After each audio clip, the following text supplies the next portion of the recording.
ಪ್ರತಿಯೊಬ್ಬ ವ್ಯಕ್ತಿಯ ಮನಸ್ಸಿನಲ್ಲಿ ಒಂದು ಭಾವನೆ ಇದೆ.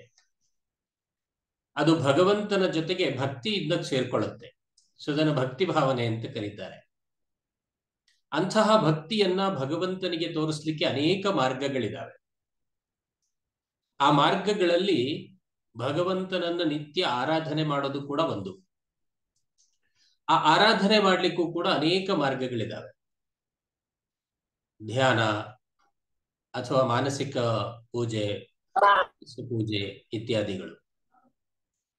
ಹಾಗಾಗಿ ಆ ಎಲ್ಲ ವಿಧಾನಗಳನ್ನ ಅರ್ಥ ಮಾಡಿಕೊಂಡ್ರೂ ಕೂಡ ನಮ್ಮಲ್ಲಿ ಅನೇಕ ಗೊಂದಲಗಳಿದಾವೆ. ಯಾವ ರೀತಿಯಾಗಿ ಪೂಜಿಸಿದ್ರೆ ಭಗವಂತನಿಗೆ ತೃಪ್ತಿ ಆಗತ್ತೆ, ಯಾವ ರೀತಿಯ ಪೂಜೆ ಅಥವಾ ಆರಾಧನೆ ಭಗವಂತನಿಗೆ ಇಷ್ಟ ಆಗುತ್ತೆ, ಈ ಎಲ್ಲ ವಿಚಾರಗಳನ್ನ ತಿಳ್ಕೊಳ್ಳೋದಕ್ಕೆ ಅಂತ ನಾವೀಗ ಈ ಒಂದು ತರಗತಿಯ ಮೊರೆ ಹೋಗಿದ್ದೇವೆ. ಷೋಡಶೋಪಚಾರ ಪೂಜಾ ವಿಧಾನಂ ಅನ್ನುವಂತಹ ಈ ತರಗತಿ ಇವತ್ತು ಶುಭಾರಂಭ ಆಗ್ತಾ ಇದೆ. ಈ ಶುಭಾರಂಭದ ದಿವಸ ಆಡಿಯೋ ಪ್ರತಿಧ್ವನಿಸುತ್ತಿದೆ. ಇದು ಮೊದಲನೇ ದಿವಸ ಸ್ವಲ್ಪ ಹೀಗಾಗತ್ತೆ. ಎರಡನೇ ದಿವಸದಿಂದ ಯಾವುದೇ ರೀತಿಯಾದಂತಹ ಗೊಂದಲಗಳಿರೋದಿಲ್ಲ. ಆರಂಭದಲ್ಲಿ ನೋ ಆಡಿಯೋ ಅಂತಿದೆ. ಐ ಥಿಂಕ್ ಆಡಿಯೋ ನಿಮ್ಮ ಸ್ವಲ್ಪ ಇದನ್ನು ಚೆಕ್ ಮಾಡ್ಕೊಳ್ಳಿ. ನಿಮ್ಮ ಕಡೆ ಅದರದ್ದು ಸ್ವಲ್ಪ ಈ ವೈರ್ ಕನೆಕ್ಷನ್ ಇತ್ಯಾದಿಗಳನ್ನ ಚೆಕ್ ಮಾಡ್ಕೊಳ್ಳಿ. ಯಾಕೆಂದ್ರೆ ತುಂಬಾ ಜನಕ್ಕೆ ಇದು ಕೇಳಿಸ್ತಾ ಇದೆ. ಆಲ್ಮೋಸ್ಟ್ ಇವಾಗ 500 ಜನ ಇದನ್ನು ಕೇಳಿಸ್ಕೊಳ್ತಾ ಇದ್ದಾರೆ. 500 ಅಲ್ಲ, ಇನ್ನು ಮತ್ತೆ ಕ್ಲಬ್ ಹೌಸ್ ಅಲ್ಲಿ ಬೇರೆ ಕ್ಲಾಸ್ ಇದೆ, ಅಲ್ಲಿ ಕೂಡ ಸುಮಾರು ಒಂದು 100ಕ್ಕೂ ಹೆಚ್ಚಿಗೆ ಜನ ಕೇಳಿಸ್ಕೊತಾ ಇದ್ದಾರೆ. ಹಾಗಾಗಿ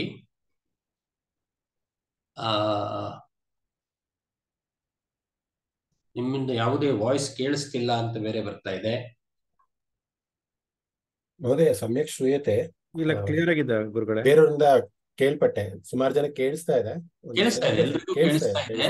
ನೋ ಆಡಿಯೋ ನೋ ಸರ್ ಅಂತ ಯಾರು ಇದೆ ಅಂತ ಬರ್ತಾ ಇದೆ. ಓಕೆ, ದಯವಿಟ್ಟು ಎಲ್ರು ಜಾಯಿನ್ ವಿತ್ ಆಡಿಯೋ ಅಂತ ಆಪ್ಷನ್ ಇರುತ್ತೆ, ಕ್ಲಿಕ್ ಮಾಡಿ. ಆಗ ಆಡಿಯೋ ಕೇಳಿಸುತ್ತೆ ನಿಮ್ಗೆ. ಜಾಯಿನ್ ವಿತ್ ಆಡಿಯೋ ಅಂತ ಇರುತ್ತೆ ನೋಡಿ. ಜಾಯಿನ್ ವಿತ್ ಆಡಿಯೋ ಅಂತ ಇರೋದು ಮಾತ್ರ ನಿಮ್ಗೆ ಕೇಳಿಸುತ್ತೆ. ಅಲ್ಲಿ ಸೆಟ್ಟಿಂಗ್ ಅಲ್ಲಿ ಒಂದ್ ಸ್ವಲ್ಪ ಹೆಚ್ಚು ಕಡಿಮೆ ಆದ್ರೂ ಕೂಡ ಸಮಸ್ಯೆ ಆಗುತ್ತೆ. No issue with voice and video. Okay, Samyak ಶ್ರೂಯತೆ, ಕೇಳಿಸುತ್ತಿದೆ. ಸೊ ಹೀಗಾಗಿ ಶ್ರವಣದ್ದು ಯಾವುದೇ ರೀತಿಯಾದಂತಹ ಸಮಸ್ಯೆ ಇಲ್ಲ, ಸರಿಯಾದ ರೀತಿಯಲ್ಲಿ ನಡೀತಾ ಇದೆ. ಆದ್ರಿಂದ ಯಾರಿಗೆ ಇದು ಕೇಳಿಸ್ತಾ ಇಲ್ಲ ಅವರು ಒಂದ್ ಸ್ವಲ್ಪ ಚೆಕ್ ಮಾಡ್ಕೋಬೇಕು. ನಿಮ್ಮ ಸಿಸ್ಟಮ್ಗಳಲ್ಲಿ ಆಡಿಯೋವನ್ನ ಹೇಗೆ ಸೆಟ್ ಮಾಡ್ಕೊಂಡಿದ್ದೀರಾ ಅನ್ನೋದನ್ನ ಚೆಕ್ ಮಾಡ್ಕೊಳ್ಳಿ, ಆವಾಗ ಸರಿ ಹೋಗುತ್ತೆ. ಎಲ್ರಿಗೂ ನಮಸ್ಕಾರ. ಆರಂಭದಲ್ಲಿ ಒಂದು ಪ್ರಾರ್ಥನೆಯನ್ನು ಮಾಡ್ಕೊಳ್ಳೋಣ. ಪ್ರಾರ್ಥನೆಯ ನಂತರದಲ್ಲಿ ನಮ್ಮ ತರಗತಿಗಳನ್ನ ಮುಂದುವರಿಸೋಣ. ಪ್ರಾರ್ಥನೆಯನ್ನು ಪ್ರಸ್ತುತಪಡಿಸ್ತಾ ಇದ್ದಾರೆ ಶ್ರೀಮತಿ ಭವಾನಿ ಹೆಗ್ಡೆಯವರು. ಆಕಾಶವಾಣಿಯ ಸಂಗೀತ ಕಲಾವಿದರು, ಗ್ರೇಡೆಡ್ ಆರ್ಟಿಸ್ಟ್ ಕೂಡ, ಸಂಗೀತ ತರಗತಿಗಳನ್ನ ನಡೆಸ್ತಾರೆ. ಮೈತ್ರಿ ಪ್ರತಿಷ್ಠಾನದಲ್ಲಿ ಕಾರ್ಯದರ್ಶಿಗಳಾಗಿ ಕೆಲಸ ನಿರ್ವಹಿಸ್ತಾ ಇದ್ದಾರೆ. ಅವರ ಒಂದು ಧ್ವನಿಯಲ್ಲಿ ಇವಾಗ ಪ್ರಾರ್ಥನೆಯನ್ನು ಕೇಳಿಸ್ಕೊಳ್ಳೋಣ. ಅದಾದ್ಮೇಲೆ ನಮ್ಮ ತರಗತಿಯನ್ನು ಮುಂದುವರಿಸೋಣ.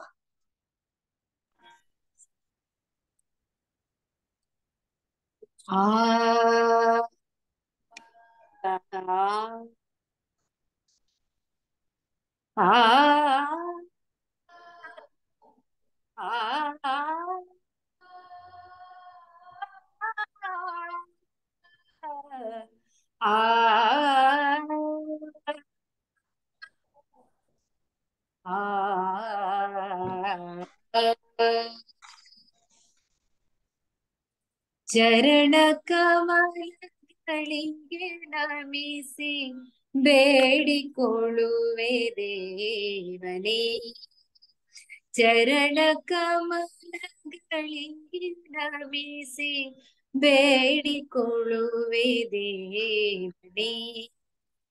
ಕರುಣಿಸಯ್ಯ ದೀನ ಬಂಧು, ಕರುಣಿಸಯ್ಯ ದೀನ ಬಂಧು, ಜೀವಕೋಟಿ ಕಾವಲೇ. ಚರಣ ಕಮಲಗಳಿಗೆ ನಮಿಸಿ ಬೇಡಿಕೊಳ್ಳುವೆ ದೇವನೇ. ನಿನ್ನ ನಾಮ ಸ್ಮರಣೆಯನ್ನು ಮರೆಯದಂತೆ ಕರುಣಿಸು. ನಿನ್ನ ನಾಮ ಸ್ಮರಣೆಯನ್ನು ಮರೆಯದಂತೆ ಕರುಣಿಸು. ಕಷ್ಟ ಸಮಯದಲ್ಲಿ ಕೈಯ ಬಿಡದೆ ಪಾರುಗಾಣಿಸು. ಕಷ್ಟ ಸಮಯದಲ್ಲಿ ಕೈಯ ಬಿಡದೆ ಪಾರುಗಾಣಿಸು. ಕರ್ತ ನಿನ್ನ ಕೃಪೆಯು ಒಂದೇ ಸಕಲ ಸುಖದ ಸಾಧನೆ.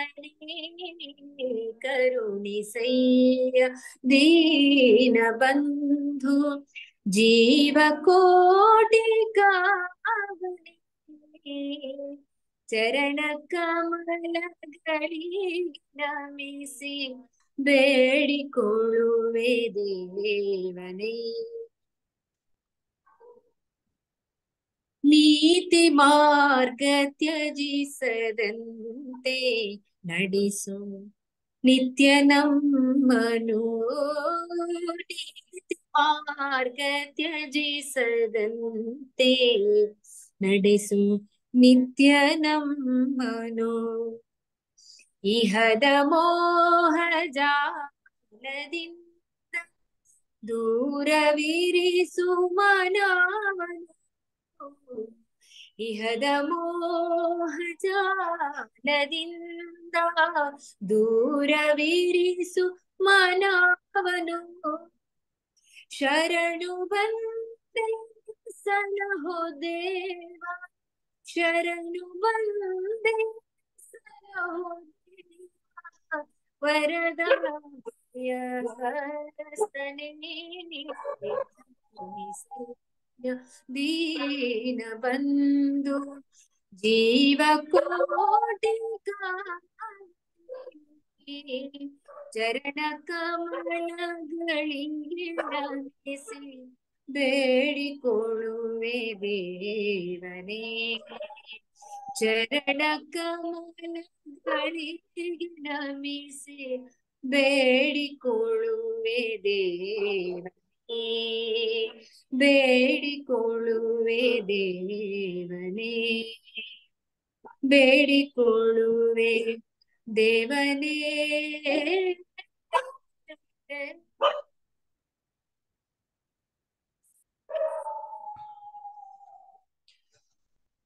ನಮೋ ನಮಃ.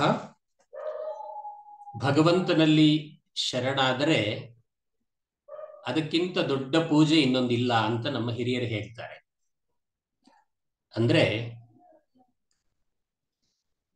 ಭಗವಂತನನ್ನ ಆರಾಧನೆ ಮಾಡಬೇಕಾದ್ರೆ ಮೊದಲು ಭಗವಂತನಲ್ಲಿ ಶರಣಾಗಬೇಕು ಅಂತ ಹೇಳ್ತಾರೆ.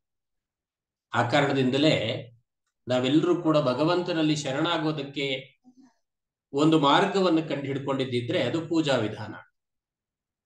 ಪೂಜೆಯ ಮೂಲಕ, ಹೋಮ ಹವನಾದಿಗಳ ಮೂಲಕ, ಆರಾಧನೆಯ ಮೂಲಕ, ಗೀತೆಗಳ ಮೂಲಕ, ಸಂಗೀತದ ಮೂಲಕ, ಹೀಗೆ ಅನೇಕ ಮಾರ್ಗದಲ್ಲಿ ನಾವು ಭಗವಂತನನ್ನ ಆರಾಧಿಸಬಹುದು.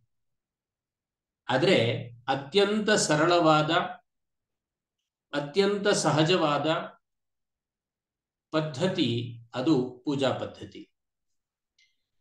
ಯಾರ ಸಹಾಯ ಇಲ್ಲದೆ ಸ್ವತಂತ್ರವಾಗಿ ನಾವೇ ಭಗವಂತನನ್ನ ಆರಾಧನೆ ಮಾಡ್ಲಿಕ್ಕೆ ಇರತಕ್ಕಂಥದ್ದು ಪೂಜಾ ಪದ್ಧತಿ. ಸಾಮಾನ್ಯವಾಗಿ ನಮ್ಮ ಮನೆಗೆ ಗೆಸ್ಟ್ ಬರ್ತಾರೆ, ಯಾರೋ ಅತಿಥಿಗಳು ಬರ್ತಾರೆ. ಬಂದಾಗ ನಾವೇನ್ ಮಾಡ್ತೇವೆ? ನಮ್ಮ ದೃಷ್ಟಿಯಲ್ಲಿ ಆತ ಅತ್ಯಂತ ಪ್ರಮುಖ ವ್ಯಕ್ತಿ, ಆತ ಬಂದಿರೋದ್ರಿಂದ ನಮ್ಮ ಮನೆಗೆ ಬಹಳ ಒಳ್ಳೇದಾಗತ್ತೆ ಅಂಥ ಒಬ್ಬ ವ್ಯಕ್ತಿ ನಮ್ಮ ಮನೆಗೆ ಅತಿಥಿಯಾಗಿ ಬಂದಿದ್ದಾನೆ ಅಂತಂದಾಗ ನಾವೇನ್ ಮಾಡ್ತೇವೆ?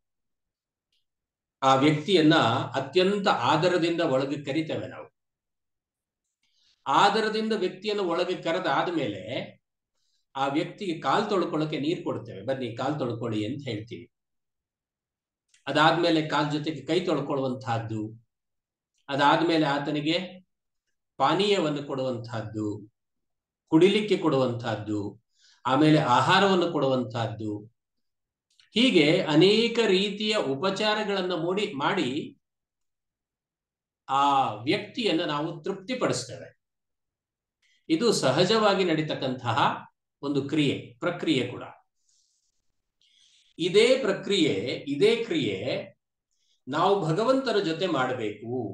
ಯಾಕೆಂತಂದ್ರೆ ನಮ್ಮ ಜೀವನದಲ್ಲಿ ಭಗವಂತನ ಸ್ಥಾನವು ಅಷ್ಟೇ ಅಮೂಲ್ಯವಾದದ್ದು, ಅಷ್ಟೇ ವಿಶೇಷವಾದದ್ದು.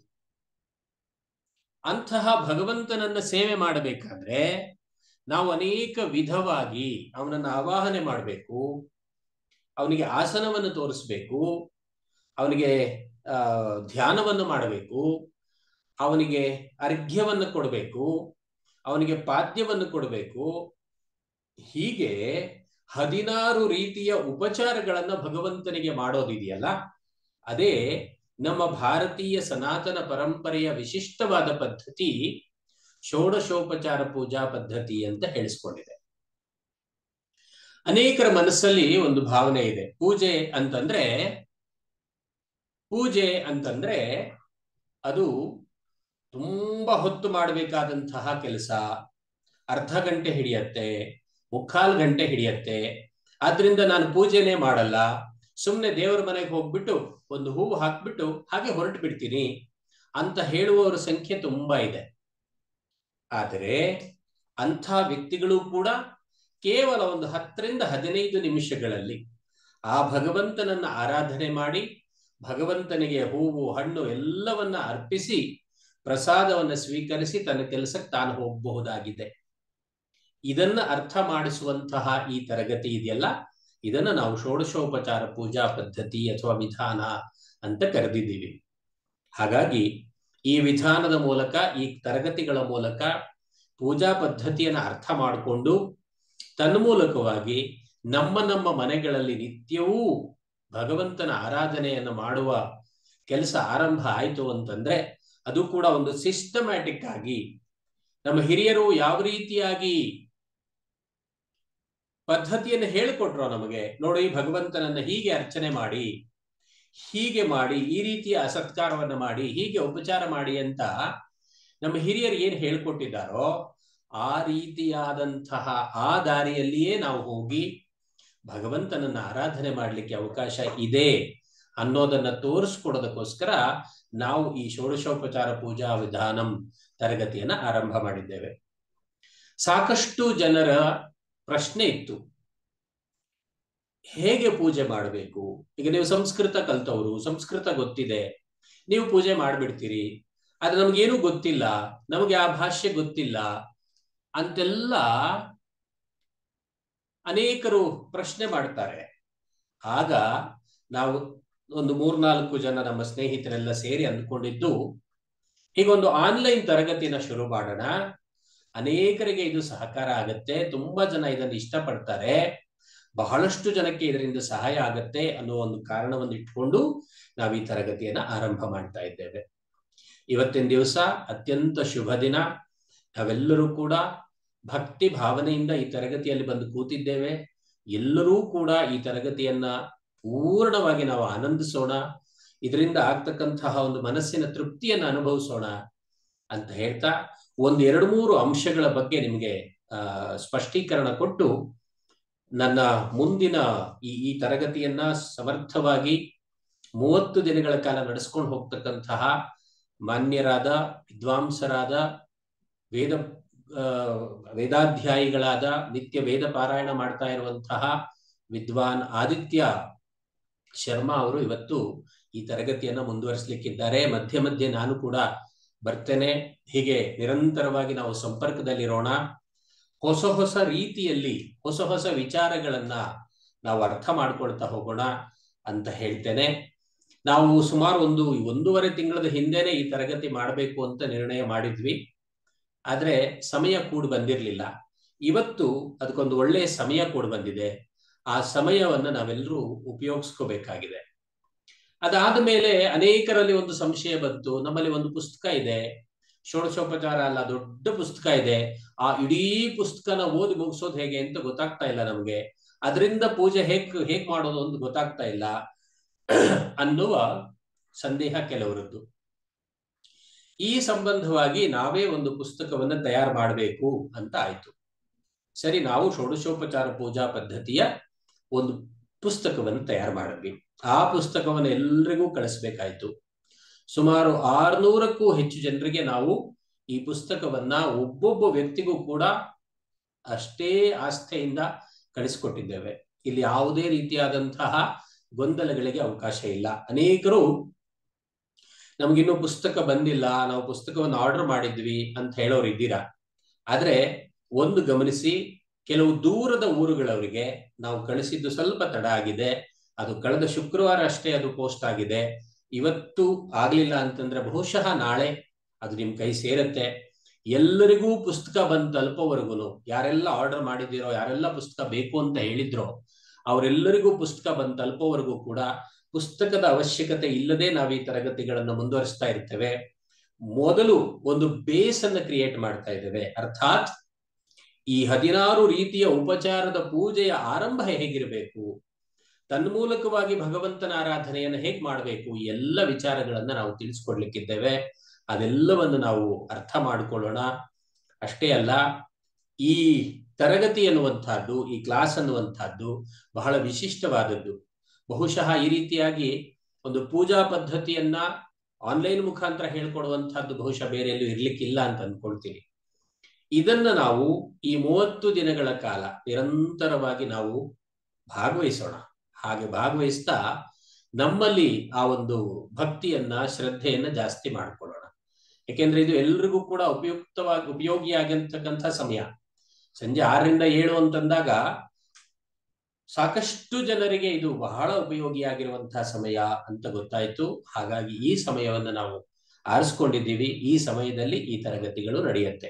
ಒಂದು. ಎರಡನೇದಾಗಿ, ಈ ತರಗತಿಯಲ್ಲಿ ಬರೀ 500 ಜನಕ್ಕೆ ಮಾತ್ರ ಇಲ್ಲಿ ಕುತ್ಕೊಳ್ಳಿಕ್ಕೆ ಅವಕಾಶ ಇದೆ. ಇದು ಝೂಮ್ ಅಂತ ಈ ಆಪ್ ಅಲ್ಲಿ 500ಕ್ಕಿಂತ ಹೆಚ್ಚಿಗೆ ಜನ ಸೇರ್ಲಿಕ್ಕೆ ಅವಕಾಶ ಇಲ್ಲ. ಆದ್ರಿಂದ ನೀವು ಪ್ರತಿನಿತ್ಯದ ತರಗತಿನ ಹೇಗೆ ಅಟೆಂಡ್ ಮಾಡಬೇಕು ಅಂತಂದ್ರೆ, ಆ 7 ಗಂಟೆಗೆ ತರಗತಿ ಶುರುವಾಗತ್ತೆ ಅನ್ನೋದಾದ್ರೆ 6:45ಕ್ಕೆ ನೀವು ಸಿದ್ಧರಾಗಿರ್ಬೇಕು. ಯಾಕೆಂದ್ರೆ ಮೊದಲು ಬಂದವರಿಗೆ ಇಲ್ಲಿ ಮೊದಲನೇ ಸ್ಥಾನ. ಹೀಗೆ 500 ಆಗೋಯ್ತು ಅಂತಂದ್ರೆ ಮುಂದಿನವರಿಗೆ ಒಳಗಡೆ ಸೇರ್ಲಿಕ್ಕೆ ಅವಕಾಶ ಆಗ್ತಾ ಇಲ್ಲ. ಅವಾಗ ಬೇರೆ ಬೇರೆ ಆಪ್ಗಳನ್ನ ನಾವು ಆಶ್ರಯಿಸಬೇಕಾಗತ್ತೆ. ಇಲ್ಲಿ ಝೂಮ್ ಅಲ್ಲಿ ಕೆಲವರು ಸೇರಕ್ ಆಗಿಲ್ಲ ಅನ್ನೋ ಕಾರಣಕ್ಕೋಸ್ಕರ ಕೆಲವರು ಈ ಕ್ಲಬ್ ಹೌಸ್ ಮುಖಾಂತರ ಕೂಡ ನಮ್ಮ ಜೊತೆ ಇದ್ದಾರೆ. ಸುಮಾರು 125-26 ಜನ ಈ ಝೂಮ್ ಅಲ್ಲಿ ಆಗದೆ ಇರುವಂತವ್ರು ಕ್ಲಬ್ ಹೌಸ್ ಅಲ್ಲಿ ಇದ್ದಾರೆ. ಅದು ಬರೀ ಆಡಿಯೋ ಮಾತ್ರ ಕೇಳಿಸುತ್ತೆ. ಅಕಸ್ಮಾತ್ ನಿಮಗೆ ಈ ಝೂಮ್ ಅಲ್ಲಿ ಏನಾದ್ರೂ ತೊಂದರೆ ಆಯ್ತು ಅಂತಂದಾಗ, ಅಥವಾ ಈ ಝೂಮ್ ಅಲ್ಲಿ ನನಗೆ ಕೇಳಿಸ್ತಾ ಇಲ್ಲ ಅಥವಾ ಏನೋ ಸಮಸ್ಯೆ ಆಗ್ತಾ ಇದೆ ಅಂತಂದಾಗ, ದಯವಿಟ್ಟು ನೀವು ಕ್ಲಬ್ ಹೌಸ್ ಆಪ್ ಅನ್ನ ಡೌನ್ಲೋಡ್ ಮಾಡ್ಕೊಳ್ಳಿ. ಆ ಕ್ಲಬ್ ಹೌಸ್ ಅಲ್ಲಿ ಕೂಡ ಈ ಪಾಠಗಳು ನಿತ್ಯ ನಡೆಯುತ್ತೆ. ಇನ್ನು ಬೇರೆ ಬೇರೆ ಆಯಾಮಗಳನ್ನ ನಾವು ಹುಡುಕ್ತಾ ಇದ್ದೇವೆ. ಅವಕಾಶ ಆಯ್ತು ಅಂದ್ರೆ ಅದನ್ನು ಕೂಡ ಅಳವಡಿಸ್ಕೊಳ್ತೇವೆ. ಸದ್ಯಕ್ಕಂತೂ ಈ ಝೂಮ್ ಅಲ್ಲಿ 500 ಜನ ಮತ್ತು ಕ್ಲಬ್ ಹೌಸ್ ಅಲ್ಲಿ ಎಷ್ಟು 1000 ಜನ ಬೇಕಾದ್ರೂ ಸೇರ್ಕೊಳ್ಬಹುದು. ಒಂದೇ ಒಂದು ವ್ಯತ್ಯಾಸ ಅಂತಂದ್ರೆ, ಝೂಮ್ ಅಲ್ಲಿ ನಿಮ್ಗೆ ವಿತ್ ಫೋಟೋ ಕಾಣಿಸುತ್ತೆ, ಪಾಠ ಮಾಡುವವರು ನಿಮ್ಗೆ ಕಾಣಿಸ್ಕೊಳ್ತಾರೆ. ಆದ್ರೆ ಕ್ಲಬ್ ಹೌಸ್ ಅಲ್ಲಿ ಅದು ಕಾಣಿಸ್ಕೊಳ್ಳೋದಿಲ್ಲ, ಧ್ವನಿ ಮಾತ್ರ ಕೇಳಿಸುತ್ತೆ. ಅಕಸ್ಮಾತ್ ಝೂಮ್ ಅಲ್ಲಿ ನಮಗೆ ಸೇರಕ್ ಆಗ್ಲಿಲ್ಲ ಅಂತಂದಾಗ ಕ್ಲಬ್ ಹೌಸ್ ಅನ್ನ ಬಳಸ್ಕೋಬಹುದು. ಒಂದು. ಎರಡನೇದಾಗಿ, ಆದಷ್ಟು ಈ ಝೂಮ್ ಅಲ್ಲಿ ಭಾಗವಹಿಸೋದಕ್ಕೆ ಪ್ರಯತ್ನ ಪಡಿ. ಇದು ಬಹಳ ಮುಖ್ಯ ಆಗಿರುತ್ತೆ. ಇನ್ನೊಂದು ಸೌಲಭ್ಯವನ್ನ ನಮ್ಮ ಈ ಝೂಮ್ ಆಪ್ ಅನ್ನು ಹೋಸ್ಟ್ ಮಾಡಿರ್ತಕ್ಕಂತಹ ಶ್ರೀ ದಿನೇಶ್ ಅವರು ಇನ್ನೊಂದು ವ್ಯವಸ್ಥೆಯನ್ನ ಮಾಡಿದ್ದಾರೆ. ಏನದು ವ್ಯವಸ್ಥೆ ಅಂತಂದ್ರೆ, ಈ ಎಲ್ಲ ತರಗತಿ ಅಂದ್ರೆ ಪೂರ್ತಿಯಾಗಿ ನಾವು ಏನೇನು ಮಾತಾಡ್ತೇವೆ, ಏನೇನು ಕ್ಲಾಸ್ಗಳು ನಡೆಯುತ್ತೆ, ಪ್ರತಿಯೊಂದನ್ನು ಕೂಡ ರೆಕಾರ್ಡ್ ಮಾಡ್ತೀವಿ. ಅದು ರೆಕಾರ್ಡ್ ಆಗತ್ತೆ. ರೆಕಾರ್ಡ್ ಆಗಿರುವಂತಹದ್ದನ್ನ ನಾವು ಯೂಟ್ಯೂಬ್ ಚಾನೆಲ್ ಮುಖಾಂತರ ನಿಮಗೆ ತಲುಪಿಸ್ಕೊಡ್ತೀವಿ. ಪ್ರತಿದಿನದ ಪಾಠವೂ ಕೂಡ ನಿಮಗೆ ಬಂದು ತಲುಪುತ್ತೆ. ಸೊ ಹಾಗಾಗಿ ಯಾರು ಕೂಡ ಚಿಂತೆ ಮಾಡೋ ಅವಶ್ಯಕತೆ ಇಲ್ಲ. ನೀವು ಯಾವ ರೀತಿಯಾದಂತಹ ಆಪ್ ಅಲ್ಲಿ ಕೂಡ ಜಾಯಿನ್ ಆಗಬಹುದು. ಒಂದು ಝೂಮ್ ಅಲ್ಲಿ ಇರಬಹುದು, ಕ್ಲಬ್ ಹೌಸ್ ಅಲ್ಲಿ ಇರಬಹುದು, ಅಥವಾ ನಮ್ಮ ಯೂಟ್ಯೂಬ್ ಅಲ್ಲಿ ಇರಬಹುದು. ಬೇರೆ ಬೇರೆ ಚಾನೆಲ್ಗಳ ಮುಖಾಂತರ ಕೂಡ ನಾವು ಇದನ್ನು ತಲುಪಿಸುವಂತಹ ಪ್ರಯತ್ನದಲ್ಲಿ ಖಂಡಿತ ಇದ್ದೇವೆ. ನಿಮ್ಮೆಲ್ಲರ ಸಹಕಾರ ಬೇಕು. ಯಾಕೆಂತಂದ್ರೆ ಈ ತರಗತಿಗಳು ನಡೆಯೋದೇ ಒಂದು ಭಕ್ತಿಮಯವಾದ ವಾತಾವರಣದಲ್ಲಿ.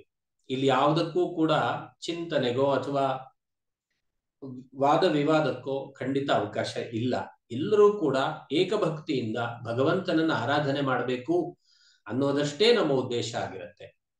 ಹಾಗಾಗಿ ನಿಮಗೋಸ್ಕರನೇ ತಯಾರು ಮಾಡಿದಂತಹ ಷೋಡಶೋಪಚಾರ ಪೂಜಾ ವಿಧಾನಂ ಅನ್ನುವ ಪುಸ್ತಕ ಹೊಸದಾಗಿ ಬಂದಿರೋದ್ರಿಂದ ಕೆಲವು ದೋಷಗಳಿದ್ದೇ ಇರುತ್ತೆ. ಅದನ್ನ ಆದಿತ್ಯ ಅವರು ಪಾಠ ಮಾಡ್ತಾ ಮಾಡ್ತಾ ನಿಮಗೆ ಏನಾದ್ರೂ ತಿದ್ದುಕೊಳ್ಬೇಕು ಅಂತಂದ್ರೆ ಖಂಡಿತ ತಿದ್ದಿಸ್ತಾರೆ. ಏನಾದ್ರೂ ಇದ್ರೆ, ಹೆಚ್ಚಿನ ಪ್ರಮಾಣದಲ್ಲಿ ಇಲ್ಲ, ಎಲ್ಲೋ ಸಣ್ಣ ಪುಟ್ಟದಿದ್ರು ಕೂಡ ಅದನ್ನು ನಿಮ್ಗೆ ತಿದ್ದಿಸ್ತಾರೆ. ತಿದ್ದಿಸಿನೇ ಮುಂದೆ ಅದನ್ನು ಪಾಠ ಮಾಡ್ತಾರೆ.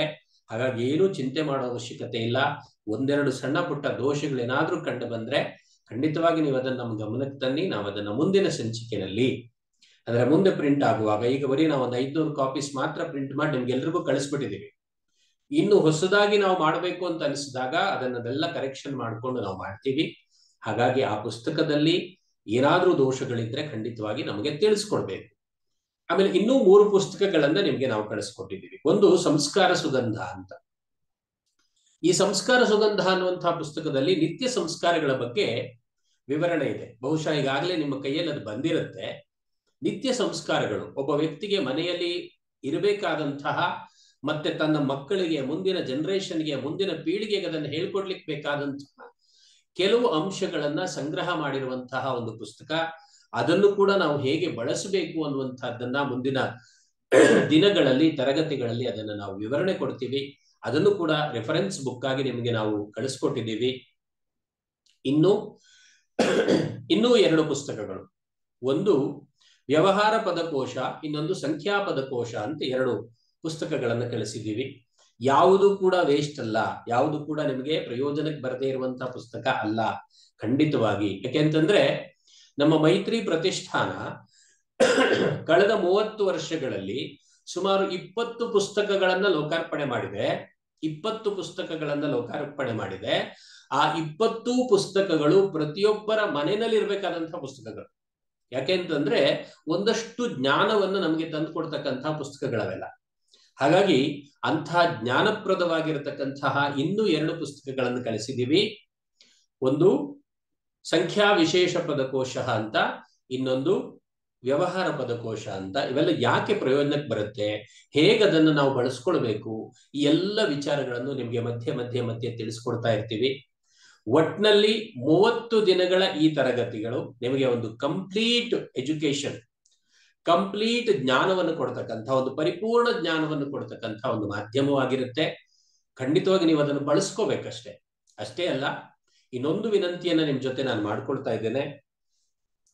ಯಾರೆಲ್ಲ ನಾವು ಈ ತರಗತಿಗಳಲ್ಲಿ ಭಾಗವಹಿಸಿದ್ದೇವೆ, ಇದು ಕೇವಲ ನಮ್ಮೊಬ್ಬರಿಗೆ ಮಾತ್ರ ಸಿಕ್ಕಿದ್ರೆ ಸಾಕು ಅನ್ನುವಂತಹ ಭಾವನೆಯಿಂದ ಹೊರಬಂದು ನನ್ನ ಹಾಗೆ ಇನ್ನಷ್ಟು ಜನ ಇದರಿಂದ ಪ್ರಭಾವಿತರಾಗಬೇಕು, ಇನ್ನಷ್ಟು ಜನ ಇದರಿಂದ ಒಳ್ಳೆಯ ಒಂದು ಪದ್ಧತಿಯನ್ನು ಆರಂಭ ಮಾಡಿಕೊಳ್ಬೇಕು ಅನ್ನುವ ಭಾವನೆಯನ್ನ ಹೊಂದಿ ನಾವೆಲ್ಲರೂ ಕೂಡ ಇನ್ನಷ್ಟು ಮತ್ತಷ್ಟು ಜನರಿಗೆ ಇದನ್ನು ಪರಿಚಯ ಮಾಡಿಸುವಂತ ಕೆಲಸ ಆಗ್ಬೇಕಾಗಿದೆ.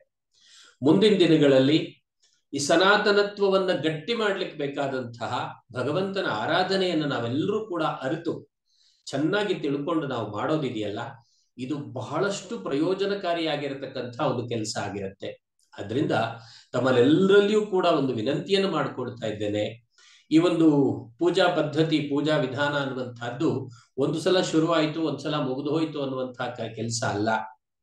ಭಗವಂತ ನಮ್ಮಲ್ಲಿ ಎಲ್ಲಿಯವರೆಗೆ ಇರಬೇಕು ಅಂತ ಆಸೆ ಪಡ್ತಾನೋ ಅಲ್ಲಿಯವರೆಗೆ, ಅರ್ಥಾತ್ ಭಗವಂತ ಇದ್ದಲ್ಲಿವರೆಗೆ ಮಾತ್ರ ನಾವು ಬದುಕಿರ್ಲಿಕ್ಕೆ ಸಾಧ್ಯ. ಭಗವಂತ ನಮ್ಮನ್ನು ಬಿಟ್ಟು ಹೋದ ಅಂತಂದ್ರೆ ನಾವು ಬದುಕಲಿಕ್ಕೆ ಸಾಧ್ಯ ಇಲ್ಲ. ಆದ್ರಿಂದ ಭಗವಂತ ಎಲ್ಲಿವರೆಗೆ ನಮ್ಮ ಜೊತೆ ಇರ್ತಾನೋ ಅಲ್ಲಿಯವರೆಗೂ ನಾವು ಭಗವಂತನ ಆರಾಧನೆಯನ್ನು ಮಾಡ್ತಾನೇ ಇರ್ಬೇಕಾಗುತ್ತೆ.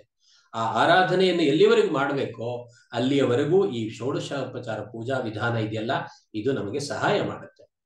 ಈ ಸಹಾಯಕವಾಗಿರ್ತಕ್ಕಂತಹ ಒಂದು ಪುಸ್ತಕವನ್ನ ತಮ್ಮೆಲ್ಲರ ಕೈಗೆ ನಾವು ಕಳಿಸ್ಕೊಟ್ಟಿದ್ದೇವೆ.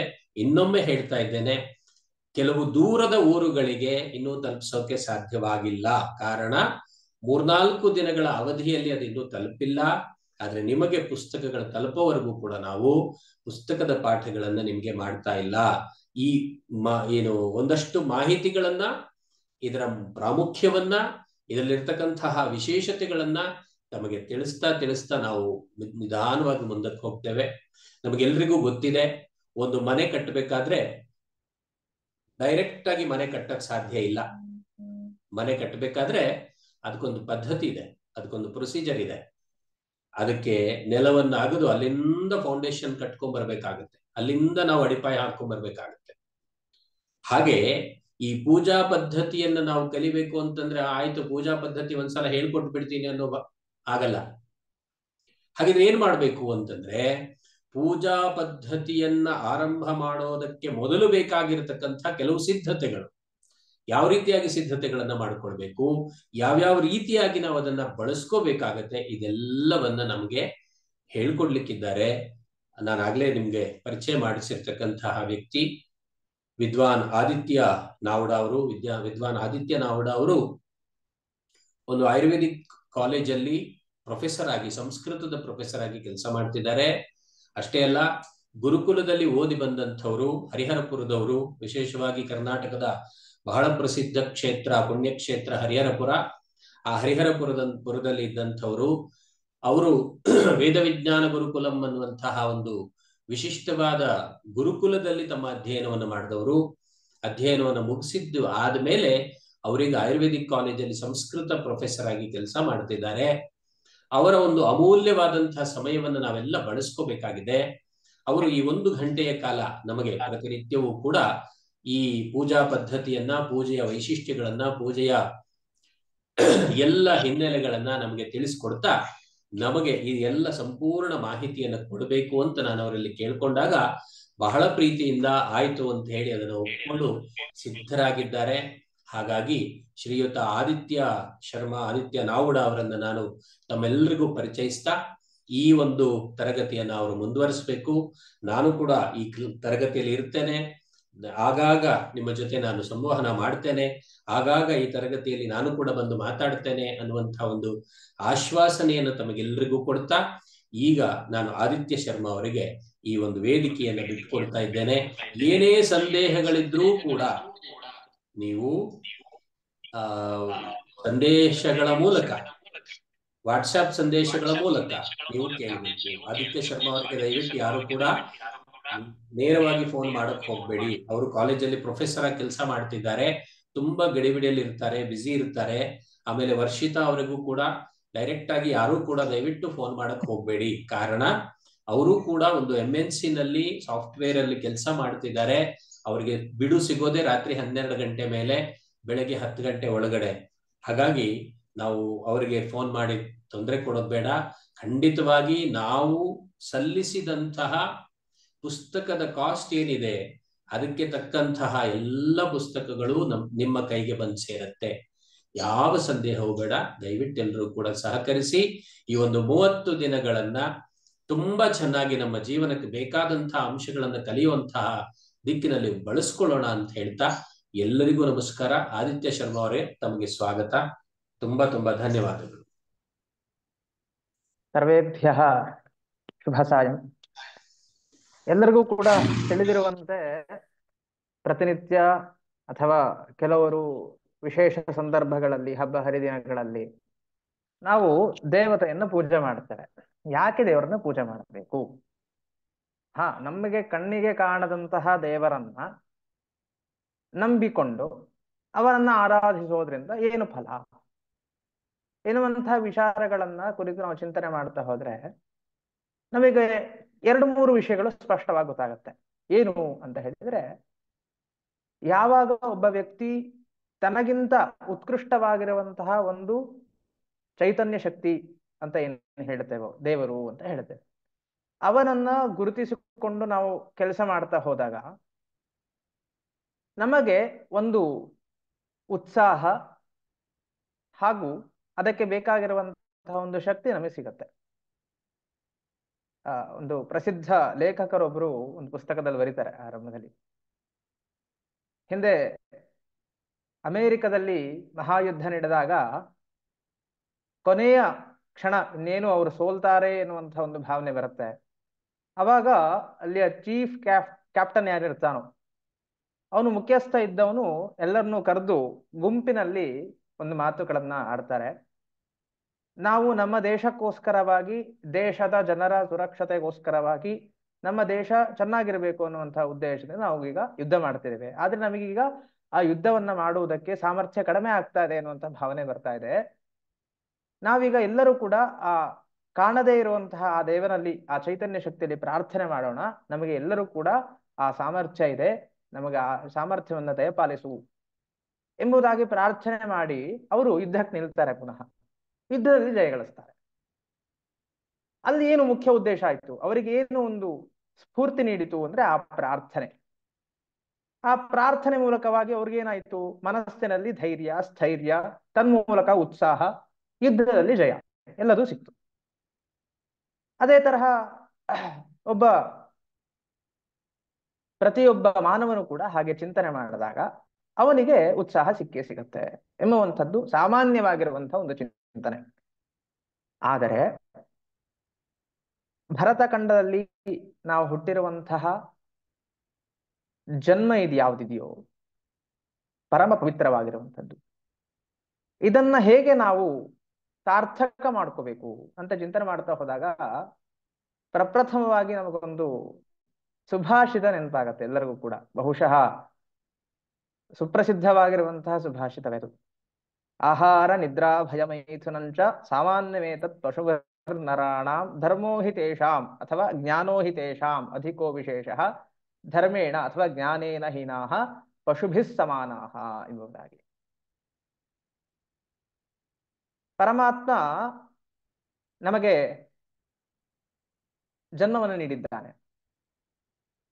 ಅದೇ ತರಹ ಪ್ರಾಣಿಗಳಿಗೂ ಕೂಡ ಜನ್ಮವನ್ನು ನೀಡಿದ್ದಾನೆ. ವ್ಯತ್ಯಾಸ ಏನು? ಇಬ್ಬರಲ್ಲಿ ಸಮಾನ ಆಗಿರುವಂಥದ್ದೇನು? ಆಹಾರ. ಎಲ್ಲರೂ ಕೂಡ ನಾವು 3 ಹೊತ್ತು ಊಟ ಮಾಡ್ತೇವೆ. ಪ್ರಾಣಿಗಳು ಕೂಡ ಹಸಿವಾದಾಗ ಊಟ ಮಾಡುತ್ತೆ. ಸುಸ್ತಾಗಿ ಬಳಲಿದಾಗ ನಿದ್ರೆಯನ್ನ ಮಾಡ್ತೇವೆ. ಪ್ರಾಣಿಗಳು ಕೂಡ ಮಾಡ್ತವೆ. ಅದೇ ತರಹ ಪ್ರಜೋತ್ಪಾದನೆಗಳನ್ನ ಪ್ರಾಣಿಗಳು ಮಾಡ್ತಾರೆ, ಮನುಷ್ಯರು ಮಾಡ್ತಾರೆ.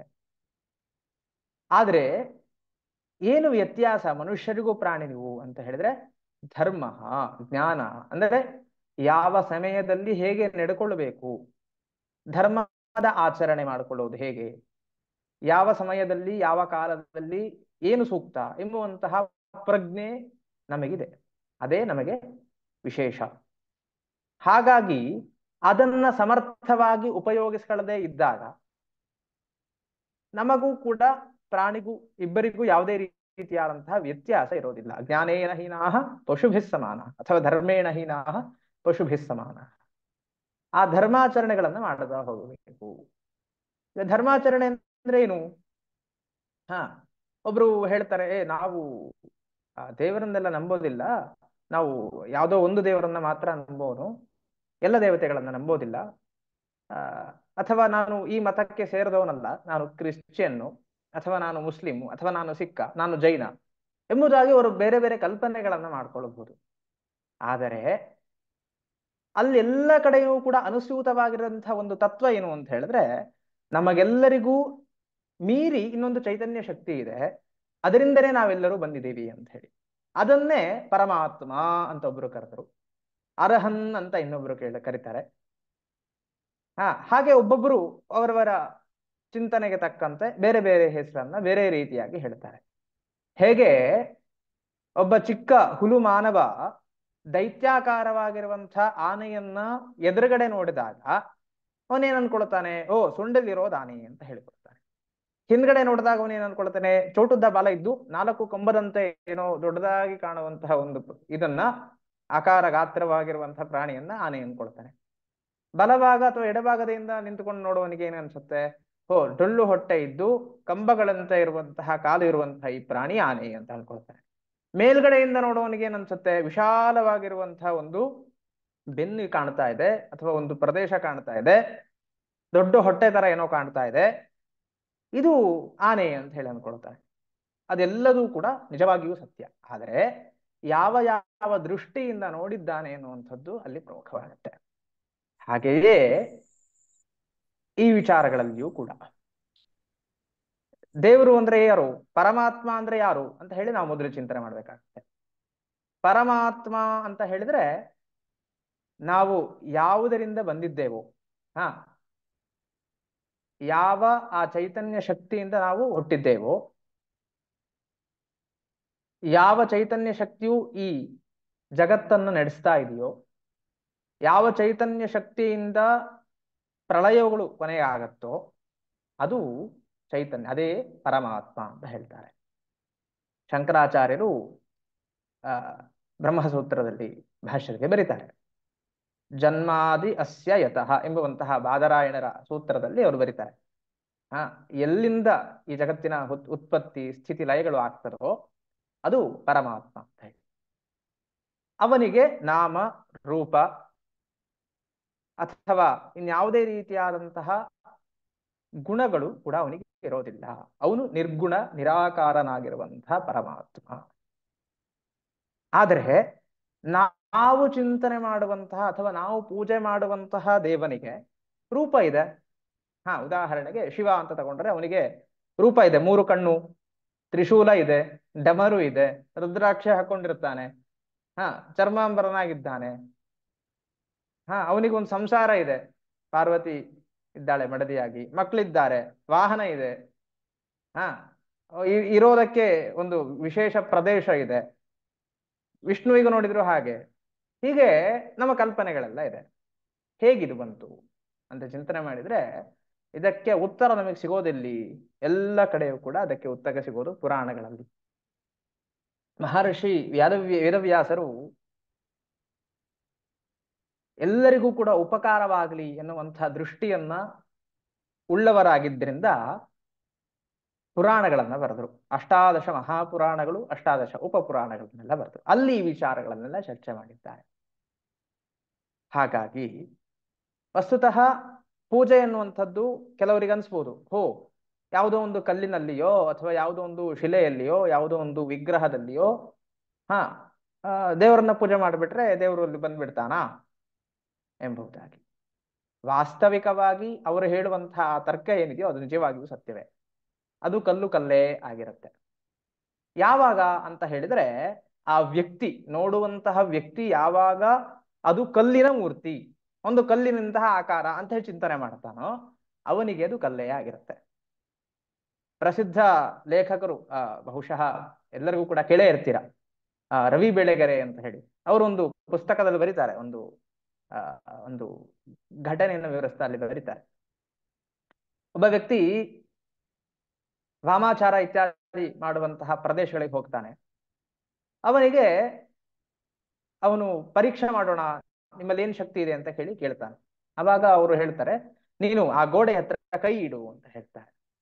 ಕೈ ಇಟ್ಟ ತಕ್ಷಣ ಅವರು ಯಾವುದೋ ಒಂದು ಮಂತ್ರ ಹೇಳಿ ನೀರನ್ನ ಸಿಂಪಡಿಸ್ತಾರೆ. ಸಿಂಪಡಿಸಿದ ತಕ್ಷಣ ಹೇಳ್ತಾರೆ, ನೀನ್ ಕೈ ತೆಗಿ ಈಗ ಅಂತ ಹೇಳಿ. ಆದ್ರೆ ಅವನಿಗೆ ಅಲ್ಲಿ ತೆಗೆಯೋದಕ್ಕೆ ಸಾಧ್ಯ ಆಗೋದಿಲ್ಲ. ತದುತ್ತರ ಅವರು ಇನ್ನೊಂದ್ಸತಿ ಪ್ರೋಕ್ಷಣೆ ಮಾಡ್ತಾರೆ, ಅವಾಗ ಕೈ ತೆಗೆಯಕ್ಕೆ ಸಾಧ್ಯ ಆಗುತ್ತೆ. ಅದಾದ್ಮೇಲೆ ಅವನಿಗೆ ಆಶ್ಚರ್ಯ ಆಗತ್ತೆ, ಏನು ಇದರ ಹಿಂದಿರುವಂತಹ ರಹಸ್ಯ ಏನು ಅಂತ ಹೇಳಿ ತಿಳ್ಕೊಳ್ತಾ ಹೋಗ್ತಾನೆ. ಅವಾಗ ಅವನಿಗೆ ಗೊತ್ತಾಗತ್ತೆ, ಇದರ ರಹಸ್ಯ ಏನು ಅಂತ ಹೇಳಿ ಗೊತ್ತಾಗತ್ತೆ. ಅದಾದ ನಂತರ ಅವನನ್ನ ಬೇರೆ ರೀತಿಯಾಗಿ ಇದೆಲ್ಲ ಮಾಡ್ತಾರೆ, ಅದು ಮುಂದೆ ಕಥೆ ಹೋಗುತ್ತೆ. ಅದ್ರ ರಹಸ್ಯ ಏನು ಅಂತ ಚಿಂತನೆ ಮಾಡಿದ್ರೆ ನಮ್ಮ ಮನಸ್ಸಿನ ಧೈರ್ಯವನ್ನ ಕಾಪಾಡಿಕೊಳ್ಳಬೇಕು, ತನ್ಮೂಲಕ ಪ್ರಶಾಂತತೆಯನ್ನ ಹೊಂದುತ್ತಾ ಜೀವನದಲ್ಲಿ ಉತ್ಕರ್ಷವಾಗಿರುವಂತದ್ದನ್ನ ಸಾಧನೆ ಮಾಡಬೇಕು ಎನ್ನುವಂಥದ್ದು ಇದರ ಉದ್ದೇಶ ಆಗಿರುತ್ತೆ. ಹೀಗೆ ಪೂಜೆ ಮಾಡೋದ್ರಿಂದ ಏನು ಉಪಯೋಗಗಳು ಎಂಬುದಾಗಿ ನಾವು ಮುಂದಿನ ತರಗತಿಗಳಲ್ಲಿ ನೋಡೋಣ. ಈಗ ಹೇಳಿದಂತೆ ಧರ್ಮಾಚರಣೆಗಳು ವೈವಿಧ್ಯತೆಯಿಂದ ಕೂಡಿದೆ ಭಾರತದಲ್ಲಿ. ಪ್ರದೇಶಕ್ಕೆ ಅನುಸಾರವಾಗಿ ಆಚರಣೆಗಳು ಹಾಗೂ ವೇಷಭೂಷಣಗಳು, ಆಹಾರ ಪದ್ಧತಿ, ಭಾಷೆ ಎಲ್ಲವೂ ಕೂಡ ಬದಲಾಗಿರುತ್ತೆ.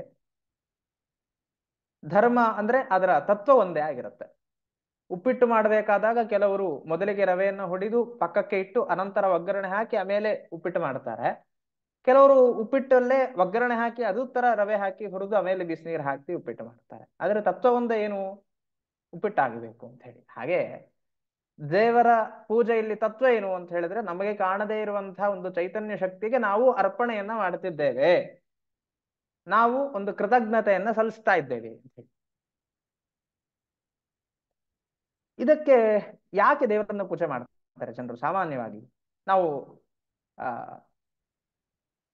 ಶಾಲೆಗೆ ಹೋಗಬೇಕಾದಾಗ, ಇವತ್ತು ಆ ಟೀಚರ್ ಬರ್ದೇ ಇರ್ಲಿ, ಇವತ್ತು ನನಗೆ ಎಷ್ಟು ಮಾರ್ಕ್ಸ್ ಬರಲಿ, ಪರೀಕ್ಷೆ ಸುಲಭವಾಗಿರ್ಲಿ, ಇನ್ನುವಂತಹ ಇತರ ಪ್ರಾರ್ಥನೆಗಳನ್ನು ದೇವರ ಮುಂದೆ ಕೈ ಕಟ್ಟಿ ಭಕ್ತಿಯಿಂದ ಹೇಳಿ ಹೋಗ್ತಾ ಇದ್ವಿ. ಕೆಲವೊಂದ್ಸತಿ ಆಗಿದ್ದು ಇದೆ. ಅದು ನಮ್ಮ ಅದೃಷ್ಟವೋ ಅಥವಾ ಆ ದಿನದ ಏನೋ ಗೊತ್ತಿಲ್ಲ, ಆ ಕೆಲವೊಂದ್ಸತಿ ಆಗಿದ್ದು ಇರುತ್ತೆ. ಬಹುಶಃ ಎಲ್ಲರೂ ಕೂಡ ಇದನ್ನ ಅನುಭವಿಸಿರ್ತಾರೆ ಪ್ರಾಯವಾಗಿ ಅಂತ ಹೇಳಿ ನಾನು ಭಾವಿಸ್ತೇನೆ.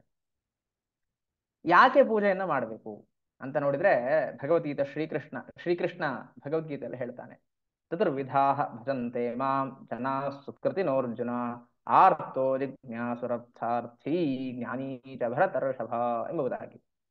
ಆರ್ತರು ಅಂದ್ರೆ ಕಷ್ಟವನ್ನ ಅನುಭವಿಸ್ತಾ ಇರ್ತಾರೆ, ದುಃಖಿಗಳಾಗಿರ್ತಾರೆ. ಆ ದುಃಖದಿಂದ ಹೊರಬರುವಂತಹ ಒಂದು ಉದ್ದೇಶದಿಂದ ಆ ಚೈತನ್ಯ ಶಕ್ತಿಯನ್ನ, ಪರಮಾತ್ಮನನ್ನ, ದೇವರನ್ನ ಆಶ್ರಯಿಸ್ತಾರೆ. ಜಿಜ್ಞಾಸುಹು, ನಾನು ವಿದ್ಯೆಯನ್ನ ಕಲಿಬೇಕು ಅಥವಾ ನಾ ಈ ವಿಷಯವನ್ನು ತಿಳ್ಕೊಳ್ಬೇಕು ಅನ್ನುವಂಥ ಆಸಕ್ತರು ಕೂಡ ಭಗವಂತನನ್ನ ಶರಣ ಹೊಂದುತ್ತಾರೆ. ಅರ್ಥಾರ್ಥಿ ಎಂಬುದಾಗಿ ಅಂದ್ರೆ ಅರ್ಥಾರ್ಥಿ ಯಾವುದೋ ಒಂದು ನನಗೆ ಸಂಪತ್ತು ಬೇಕು, ನನಗೆ ಮದುವೆ, ನನಗೆ ಒಂದು ಉತ್ತಮವಾಗಿರುವಂತಹ ಮನೆ ಬೇಕಾಗಿದೆ, ನನ್ನ ಆರ್ಥಿಕ ಸ್ಥಿತಿ ಸುಧಾರಣೆ ಆಗಬೇಕು, ತುಂಬಾ ದುಡ್ಡು ಬೇಕು, ಸಂಪತ್ತು ಬೇಕು, ನನಗೆ ಅದು ಬೇಕು, ಇದು ಬೇಕು ಎನ್ನುವಂಥ ದೃಷ್ಟಿಯಿಂದ ಜನರು ಭಗವಂತನನ್ನ ಆಶ್ರಯಿಸ್ತಾರೆ. ಕೊನೆಯದಾಗಿ ಜ್ಞಾನಿ. ಜ್ಞಾನಿಗೆ ಗೊತ್ತಿರತ್ತೆ ಯಾವುದು ಸತ್ಯ, ಯಾವುದು ಸುಳ್ಳು, ಪ್ರಪಂಚದ ಸತ್ಯಮಿಥ್ಯೆಗಳ ಅರಿವಿರುತ್ತೆ ಅವನಿಗೆ. ಅವನು ಕೇವಲ ಭಗವಂತನನ್ನ ಸ್ತುತಿ ಮಾಡುತ್ತಾನೆ. ಕೇವಲ ಅವನು ಲೋಕಕ್ಕೆ ಒಳ್ಳೇದಾಗ್ಲಿ, ನನಗೆ ನನ್ನ ಮನಸ್ಸಲ್ಲಿರುವಂತಹ ಕಲ್ಮಶಗಳೆಲ್ಲ ದೂರ ಆಗ್ಲಿ ಎನ್ನುವಂಥ ದೃಷ್ಟಿಯಿಂದ, ಹಾಗೂ ಮುಂದಿನ ಜನರು ಈ ಧರ್ಮಾಚರಣೆಯನ್ನ ಮಾಡ್ತಾ ಹೋಗಬೇಕು. ಈಗ ನಾನು ಜ್ಞಾನಿಯಾಗಿದ್ದವನು ನಾನು ಕರ್ಮಾಚರಣೆಯನ್ನು ಮಾಡಿಬಿಟ್ಟೆ ಅಂತ ಹೇಳಿದ್ರೆ ಮುಂದಿನವರು ಅದನ್ನ ಅಳವಡಿಸ್ಕೊಂಡು ಬಿಡ್ತಾರೆ. ಹಾಗಾಗಬಾರದು. ಮಿಕ್ಕಿಯವರು ಕೂಡ ಅದನ್ನ ಅನುಸರಿಸಬೇಕು ಅನ್ನುವಂಥ ದೃಷ್ಟಿಯಿಂದ ಜ್ಞಾನಿಯು ಕೂಡ ಆಚರಿಸ್ತಾನೆ ಧರ್ಮಾಚರಣೆಯನ್ನ. ಆ ಧರ್ಮಾಚರಣೆಯನ್ನ ಮೂಲ ಮಾಡುವಂಥದ್ದು ನಮಗೆ ಏನು? ಧರ್ಮ ಮೂಲಕವಾಗಿ, ಅರ್ಥ ಕಾಮಗಳ ಮೂಲಕವಾಗಿ ಮೋಕ್ಷವನ್ನು ಹೊಂದಬೇಕು. ಮೋಕ್ಷ ಅಂದ್ರೆ ಏನು? ನಿತ್ಯ ಸುಖ, ನಿಜವಾಗಿರುವಂತಹ ಆನಂದ ಯಾವುದಿದೆಯೋ ಅದು ಮೋಕ್ಷ ಅಂತ ಹೇಳ್ತಾರೆ. ನಾವು ಪೂಜೆಯನ್ನ ಮಾಡೋದ್ರಲ್ಲಿ ಹಲವಾರು ಪದ್ಧತಿಗಳನ್ನ ನಾವು ಅಳವಡಿಸ್ಕೊಂಡಿರ್ತೇವೆ. ಕೆಲವು ವೇದ ಪಂಡಿತರು ವೇದವನ್ನ ಅಧ್ಯಯನ ಮಾಡಿ ಶಾಸ್ತ್ರೋಕ್ತ ರೀತಿಯಲ್ಲಿ ಪೂಜೆಯನ್ನ ಮಾಡ್ತಾರೆ. ಪುರುಷ ಸೂಕ್ತ, ಶ್ರೀ ಸೂಕ್ತ, ರುದ್ರನಾಮ, ಚಮಕ ಇತ್ಯಾದಿ ಮಂತ್ರಗಳನ್ನ ಹೇಳಿ ಅಷ್ಟೋತ್ತರ ನಾಮ, ಸಹಸ್ರನಾಮ ಇತ್ಯಾದಿಗಳ ಮೂಲಕವಾಗಿ ಭಗವಂತನ ಅರ್ಚಿಸ್ತಾರೆ. ವಿಶಿಷ್ಟ ನೈವೇದ್ಯ ಭಕ್ಷ್ಯಗಳನ್ನ ಮಾಡಿ ದೇವರಿಗೆ ಪೂಜಿಸ್ತಾರೆ. ವಿಶಿಷ್ಟ ಪುಷ್ಪಗಳಿಂದ ಪೂಜೆ ಮಾಡ್ತಾರೆ. ಇನ್ನು ಕೆಲವೊಬ್ರು ಏನು ಮಾಡ್ತಾರೆ? ಕೇವಲ ಒಂದು ಪುಷ್ಪವನ್ನೋ ಅಥವಾ ಒಂದು ದೀಪವನ್ನೋ ಅಥವಾ ಅವರಿಗೆ ತೋಚಿದಂತಹ ಒಂದು ದ್ರವ್ಯವನ್ನು ಭಗವಂತನಿಟ್ಟು ಶ್ರದ್ಧೆಯಿಂದ ಕೈ ಮುಗಿತಾರೆ. ಇವೆರಡರಲ್ಲಿಯೂ ಕೂಡ ಭಗವಂತ ಒಂದೇ ತರವಾಗಿ ಸ್ವೀಕಾರ ಮಾಡ್ತಾನೆ. ನಾವು ಅನ್ಕೊಳ್ತೇವೆ, ಅವ್ರು ಯಾರೋ ಬಂದು ವಿಶಿಷ್ಟ ಮಂತ್ರಗಳೆಲ್ಲ ಹೇಳಿ ದೊಡ್ಡ ಪೂಜೆ ಮಾಡಿದ್ರು, ಭಗವಂತನಿಗೆ ಖುಷಿಯಾಗಿ ಅವನಿಗೆ ಮಾತ್ರ ಆಶೀರ್ವಾದ ಮಾಡ್ತಾರೆ, ನಾವು ಏನೋ ಒಂದು ಹೂ ಇಟ್ವಿ ನಮಗೆ ಏನು ಮಾಡೋದಿಲ್ಲ ಅಂತ ಹೇಳಿ. ಹೀಗಿಲ್ಲ. ಹೇಗೆ ಒಬ್ಬ ವ್ಯಕ್ತಿ ತನ್ನ ಸಾಮರ್ಥ್ಯಕ್ಕೆ ಅನುಸಾರವಾಗಿ ದೇವರಿಗೆ ತಮ್ಮನ್ನ ಸಮರ್ಪಿಸಿಕೊಳ್ತಾರೋ ಅದಕ್ಕೆ ತಕ್ಕಂತೆಯೇ ಭಗವಂತ ಅನುಗ್ರಹವನ್ನು ಮಾಡುತ್ತಾನೆ. ಹಾಗಾಗಿ ನಮ್ಮ ಮನಸ್ಸಿನಲ್ಲಿ ಆ ಭಾವನೆ ಎಂದಿಗೂ ಕೂಡ ಬರಬಾರದು. ಹಲವಾರು ವೈಶಿಷ್ಟ್ಯಗಳು ಇರುತ್ತೆ ಪೂಜೆ ವಿಧಾನಗಳಲ್ಲಿ. ಪೂಜೆ ಅಂತ ಹೇಳಿದ್ರೆ ಈಗ ತಾನೇ ತಿಳಿದಂತೆ ನಮ್ಮ ಕೃತಜ್ಞತೆಯನ್ನ ದೇವರಿಗೆ ಸಮರ್ಪಿಸುವಂಥದ್ದು. ಅದರ ದ್ಯೋತಕವಾಗಿ ಪುಷ್ಪವನ್ನ, ಫಲವನ್ನ, ಅಕ್ಷತೆಗಳನ್ನ ನಾನಾ ವಿಧ ಭಕ್ಷ್ಯಗಳನ್ನ ದೇವರಿಗೆ ಇಟ್ಟು ನಾವು ನಮಸ್ಕಾರ ಮಾಡ್ತೇವೆ. ತನ್ಮೂಲಕವಾಗಿ ನಾವು ಉತ್ಕರ್ಷಕ್ಕೆ ಹೋಗುವುದಕ್ಕೆ ಸಾಧ್ಯವಾಗುತ್ತೆ ಎನ್ನುವಂಥದ್ದು ಇದರ ನಿಜವಾದಂತಹ ತಾತ್ಪರ್ಯ ತತ್ವವಾಗಿರುವಂತಹ ವಿಷಯ. ನಾವು ಸುಮ್ಮನೆ ಏನೋ ಪೂಜೆ ಮಾಡೋದಿಲ್ಲ. ಎದುರುಗಡೆ ಒಂದು ವಿಗ್ರಹವನ್ನು ಅಥವಾ ಒಂದು ಭಾವಚಿತ್ರ ಫೋಟೋವನ್ನು ಇಟ್ಟುಕೊಂಡು ಪೂಜೆ ಮಾಡ್ತಾರೆ.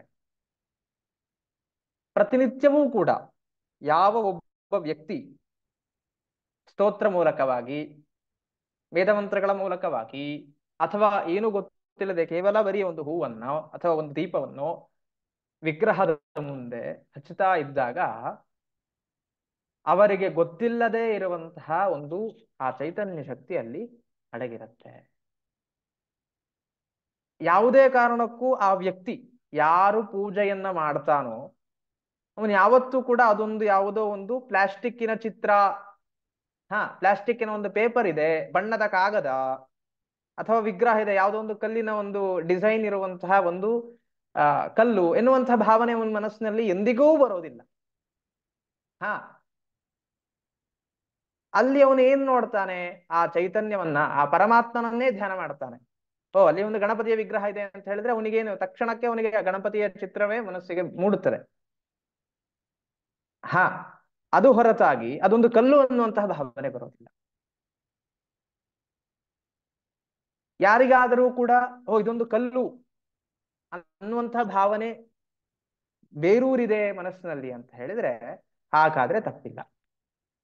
ಯಾರಿಗೂ ಕೂಡ ಆ ಭಾವನೆ ಬರೋದಿಲ್ಲ. ಸಾಮಾನ್ಯರಿಗೆ, ಆಸ್ತಿಕರಿಗೆ ಯಾರಿಗೂ ಆ ಭಾವನೆ ಬರೋದಿಲ್ಲ. ಕೆಲವರು ನಿಜವಾದಂತಹ ಪ್ರಾಮಾಣಿಕ ನಾಸ್ತಿಕರು ಯಾರಿರ್ತಾರೋ ಅವರಿಗೆ ಆ ಭಾವನೆ ಬರಬಹುದು, ಇದು ಕಲ್ಲು ಅಂತ ಹೇಳಿ. ಅಂತಹ ಆ ಪ್ರಾಮಾಣಿಕ ನಾಸ್ತಿಕನಿಗೆ ಆ ಕಲ್ಲಿಗೆ ಏನು ಮಾಡಿದ್ರು ಕೂಡ ಏನೋ ಆಗೋದಿಲ್ಲ. ಆದರೆ ಸಮಾಜದಲ್ಲಿ ನಾವು ಕೇಳಿರ್ತೇವೆ ಕೆಲವೊಂದಿಷ್ಟು ಘಟನೆಗಳನ್ನ. ಅರ್ಧಂಬರ್ಧ ನಾಸ್ತಿಕರು ಅಂತ ಹೇಳ್ತಾರೆ ಅಂತವರಿಗೆ. ಆ ಅರ್ಧಂಬರ್ಧ ನಾಸ್ತಿಕರು ಮನಸ್ಸಿನಲ್ಲಿ ಸ್ವಲ್ಪ ಅಳುಕಿರುತ್ತೆ, ಆದ್ರೆ ಯಾವುದೋ ಒಂದು ಚಿಂತನೆಯನ್ನ ಅಥವಾ ಯಾವುದೋ ಒಂದು ಪ್ರಭಾವಕ್ಕೆ ಒಳಗಾಗಿಯೋ ಅವರು ಇದು ಕಲ್ಲು, ಇದೆಲ್ಲ ದೇವ್ರ ಪೂಜೆ ಎಲ್ಲ ಮಾಡಿದ್ರೆ ಏನು ಉಪಯೋಗ ಇಲ್ಲ, ಇದೆಲ್ಲ ಬರೀ ಕಲ್ಲು, ಕಲ್ಲಿಗೆ ಯಾಕೆ ನೀವು ಹಾಲೆರಿತೀರಾ, ಕಲ್ಲಿಗೆ ಯಾಕೆ ನೀವು ಅಷ್ಟು ಲೀಟರ್ ಗಟ್ಟಲೆ ನೀರು ಸುರಿತೀರಾ, ಕಲ್ಲಿಗೆ ಯಾಕೆ ಇದೆಲ್ಲ ಹೂವೆಲ್ಲ ಹಾಕಿ ವೇಸ್ಟ್ ಮಾಡ್ತೀರಾ ಅಂತ ಭಾವನೆ ಇಟ್ಟುಕೊಂಡು ಅರ್ಧಂಬರ್ಧ ಮಾನಸಿಕ ಸ್ಥಿತಿ ಇರ್ತದೋ ಅಂಥವನು ಆ ಕರ್ಮ ಮಾಡಿದ್ರೆ ಅವನಿಗೆ ಎಫೆಕ್ಟ್ ಆಗ್ತದೆ. ಯಾಕೆ? ಅವನಿಗೆ ಮನಸ್ಸಿನಲ್ಲಿ ಭಾವನೆ ಇದೆ, ಅದು ಯಾವುದೋ ಒಂದು ದೇವತಾ ಚೈತನ್ಯ ಯಾವುದೋ ಇದೆ ಮನಸ್ಸಿನಲ್ಲಿ ಅಂತ ಹೇಳಿ, ಆದ್ರೆ ಯಾವುದೋ ಒಂದು ಪ್ರಭಾವಕ್ಕೆ ಒಳಗಾಗಿ ಅವರು ಇದನ್ನ ಮಾಡ್ತಾರೆ. ಇನ್ನು ಪ್ರಾಮಾಣಿಕ ಆಸ್ತಿಕನಾಗಿದ್ದವನಿಗೆ ಅವನಿಗೇನಾಗತ್ತೆ? ಅದರಿಂದ ಒಳ್ಳೆಯದೇ ಆಗ್ತಾರೆ. ಇನ್ನು ಕೆಲವರು ಹೇಳ್ತಾರೆ, ನಾನು ಪ್ರತಿನಿತ್ಯ ಪೂಜೆ ಮಾಡ್ತಾ ಇದ್ದೀನಿ, ಆದ್ರೂ ಕೂಡ ನನ್ನ ಕಷ್ಟಗಳ ಪರಿಹಾರ ಆಗ್ತಾ ಇಲ್ಲ. ನಾನು ಪ್ರತಿನಿತ್ಯ ಅಷ್ಟು ಪೂಜೆ ಮಾಡ್ತಾ ಇದ್ದೀನಿ, ಅಷ್ಟು ದೇವಸ್ಥಾನಕ್ಕೆ ಹೋಗುವಂತೆ, ಅಷ್ಟು ಪೂಜೆ ಮಾಡಿಸಿದೆ, ಆದರೂ ಕೂಡ ನನ್ನ ಕಷ್ಟಗಳು ಕಾರ್ಪಣ್ಯಗಳು ದೂರ ಆಗ್ತಾ ಇಲ್ಲ ಅಂತ ಹೇಳಿ ಅವರು ತಮ್ಮ ದುಃಖವನ್ನು ತೊಳಲಾಟವನ್ನು ಯಾರಿಗೂ ಹೇಳ್ತಾ ಇರ್ತಾರೆ. ನಾವು ಅದರ ಮುಂಚಿತವಾಗಿಯೇ ಕೆಲವೊಂದಿಷ್ಟು ವಿಚಾರಗಳನ್ನು ನಾವು ಚಿಂತನೆ ಮಾಡಬೇಕಾಗತ್ತೆ. ದೇವರಿಗೆ ಪೂಜೆ ಮಾಡಿಬಿಡ್ತೀವಿ ಅನ್ನೋದಕ್ಕೋಸ್ಕರವಾಗಿ ನಮ್ಮ ಕಷ್ಟಗಳೆಲ್ಲ ಒಂದೇ ಸತಿ ಬಗೆಹರಿಬೇಕು ಅಂತ ಇಲ್ಲ. ಕಾರಣ ಏನು ಅಂತ ಹೇಳಿದ್ರೆ, ನಾವು ಈ ಮನುಷ್ಯ ಜನ್ಮವನ್ನ ಪಡೆಯಬೇಕು ಅಂದ್ರೆ ಎಷ್ಟೋ ಜನ್ಮಾಂತರಗಳನ್ನ ನಾವು ದಾಟಿರ್ತೇವೆ. ಆ ಜನ್ಮಗಳಲ್ಲಿ ಮಾಡಿರುವಂತಹ ಪ್ರಾರಬ್ಧ ಕರ್ಮ, ಸುಖವಾಗಿರುವಂತಹ ಅನುಭವಗಳನ್ನ ಪಡಿತಿದೀವಿ ಅಂತ ಹೇಳಿದ್ರೆ ಯಾವುದೋ ಒಂದು ಸತ್ಕರ್ಮ ಮಾಡಿದ್ದೇವೆ, ದುಃಖವನ್ನ ಅನುಭವಿಸ್ತಿದೀವಿ ಅಂತ ಹೇಳಿದ್ರೆ ಯಾವುದೋ ಒಂದು ಪಾಪಕರ್ಮ ಮಾಡಿದ್ದೇವೆ. ಅದರ ಉಪಭೋಗವನ್ನ, ಅದರ ಅನುಭವವನ್ನ ನಾವು ಮಾಡಲೇಬೇಕು. ಕೆಲವೊಂದು ಈ ಜನ್ಮದಲ್ಲಿ ಮಾಡಬಹುದು, ಕೆಲವೊಂದಿಷ್ಟು ಮುಂದಿನ ಜನ್ಮದಲ್ಲಿ ಮಾಡಬಹುದು. ಆ ಕರ್ಮ ಹೇಗೆ ಯಾವಾಗ ಏನ್ ಬರುತ್ತೆ ಅನ್ನುವಂಥದ್ದು ಯಾರಿಗೂ ಗೊತ್ತಿಲ್ಲ. ಗಹನ ಕರ್ಮಣೋ ಗತಿ ಎಂಬುದಾಗಿ ಕೃಷ್ಣನೇ ಹೇಳುತ್ತಾನೆ. ಹಾಗಾಗಿ ಆ ಕರ್ಮದ, ನಾವು ಮಾಡಿರುವಂತಹ ಪಾಪದ ಗಂಟಿ ಯಾವುದಿದೆಯೋ ಅದು ಹೇಗೆ ಬಿಚ್ಕೊಳ್ಳುತ್ತೆ ಅಂತ ಹೇಳಿ ನಮಗೆ ಗೊತ್ತಿಲ್ಲ. ಅದು ಬಿಚ್ಕೊಂಡು ನಮಗೆ ಕೊಡ್ತಾ ಇರತ್ತಂತೆ. ಅದೆಲ್ಲದೂ ಕೂಡ ಅಲ್ಲಿ ನಮಗೆ ಸಂಬಂಧವಾಗಿರುತ್ತೆ. ಕೆಲವೊಂದು ಸತಿ ಏನಾಗ್ತಾರೆ ಅಂತ ಹೇಳಿದ್ರೆ, ನಾವು ಸೂಕ್ತವಾಗಿರುವಂತಹ ಆರಾಧನೆಯನ್ನ ಮಾಡೋರಿಲ್ಲ, ಅವಾಗಿಯೂ ಕೂಡ ನಮಗೆ ಅದರ ಫಲ ಸಿಗೋದಿಲ್ಲ. ಉದಾಹರಣೆಗೆ, ನನಗೆ ತುಂಬಾ ತಲೆನೋವಿದೆ ಅಂತ ಹೇಳಿ ನಾನು ಹೊಟ್ಟೆ ನೋವಿನ ಮಾತ್ರೆ ತಗೊಂಡ್ರೆ ಹೇಗೆ ಅದಕ್ಕೆ ರಿಯಾಕ್ಟ್ ಆಗಿ ನಮ್ಮ ತಲೆನೋವು ಹೋಗೋದಿಲ್ವೋ ಹಾಗೆ ಕೆಲವೊಂದೊಂದು ಸತಿ ಅದನ್ನ ಬಲ್ಲವರಾಗಿರುವಂತಹ ವಿದ್ವಾಂಸರಿಂದ ಅಥವಾ ಜ್ಞಾನಿಗಳಿಂದ ಅದನ್ನು ತಿಳ್ಕೊಂಡು ನಾವು ಆ ಕರ್ಮವನ್ನು ಮಾಡಿದಾಗ ಅದು ಸಫಲವಾಗಿಯೇ ಆಗ್ತದೆ. ತನ್ಮೂಲಕವಾಗಿ ಅವರ ಕಷ್ಟ ಕಾರ್ಪಣ್ಯಗಳು ದೂರವಾಗೇ ಆಗ್ತಾರೆ ಎನ್ನುವಂಥದ್ರಲ್ಲಿ ಸಂಶಯಗಳಿರೋದಿಲ್ಲ. ಇಂತಹ ವಿಷಯಗಳನ್ನ ನಾವು ಇವತ್ತು ತಿಳ್ಕೊಂಡಿದ್ದೇವೆ. ಇವತ್ತು ನಾವು ಆ ಪರಮಾತ್ಮನ ಚಿಂತನೆ ಏನು, ಯಾಕೆ ನಾವು ಪೂಜೆ ಮಾಡಬೇಕು ಎನ್ನುವಂಥ ವಿಷಯವನ್ನು ನಾವಿನ್ನೂ ಸಂಪೂರ್ಣವಾಗಿ ತಿಳಿದಿಲ್ಲ. ಹಾಗೂ ಆ ಪೂಜೆಯನ್ನ ಯಾವ ವಿಧಾನದಲ್ಲಿ ಮಾಡಬೇಕು, ಎಷ್ಟು ತರದ ವಿಧಾನಗಳಿದೆ, ಹಲವಾರು ರೀತಿಯಾದಂತಹ ವಿಧಾನಗಳು ನಮ್ಮ ಭಾರತದಲ್ಲಿದೆ. ಅದರಲ್ಲಿ ನಾವು ಪಾಠ ಮಾಡ್ತಿರುವಂತಹ ವಿಧಾನ ಯಾವುದು, ಇದೆಲ್ಲದನ್ನು ಕೂಡ ನಾವು ನಾಳೆಯ ದಿನ ಕೇಳೋಣ.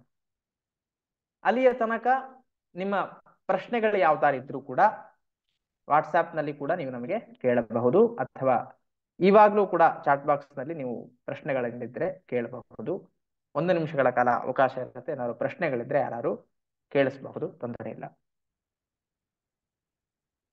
ನಾಳೆ ದಿನ ಪುನಃ ಪೂಜೆ ಮಾಡುವಂತಹ ಕೃತ್ಯ ಏನು, ಹಾಗೂ ಪೂಜೆಯಲ್ಲಿ ಎಷ್ಟು ತರದ ವಿಧಾನಗಳಿದೆ, ನಾವು ಪೂಜೆಯನ್ನು ಹೇಳ್ಕೊಡುವಂತಹ ಈ ವಿಧಾನ ಯಾವುದು ಎನ್ನುವಂಥದ್ದನ್ನು ನಾವು ನಾಳೆ ದಿನ ತಿಳ್ಕೊಳ್ತೇವೆ. ಏನಾದ್ರೂ ಪ್ರಶ್ನೆಗಳಿದ್ರೆ